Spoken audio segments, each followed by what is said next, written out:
lalawigan. Mahigpit natin isinusulong ang mga programang nakatuon sa moral and welfare, disiplina at malasakit para sa ating mga tauhan. Ginagawa natin ito upang masiguro ng bawat isang miyembro ng Quezon Police ay ginagampanan ng puso ang kanilang tungkulin sa paglilingkod at pagbibigay ng proteksyon sa ating mga kababayan.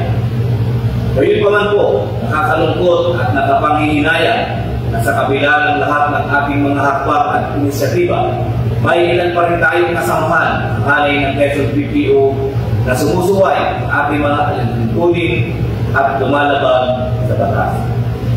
Kaugnay nito, nahigpit natin kinukundina ang isang insidenteng naganap noong July 12, 2025 sa Barangay Babang Bukay, Quezon City, kung saan isang tauhan ng PNP ang naaresto dahil sa pananakot, pagtuto at pagpaputok ng baril na kung saan ito ay nag-viral sa social media.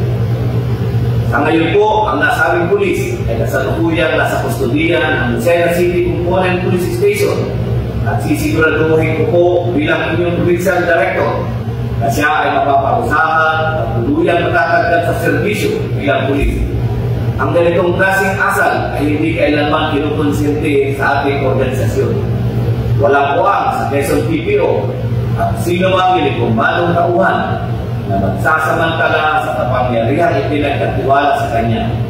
Ang sino mang lalabag sa batas ay mananagot saan manghanay siya nabibilang.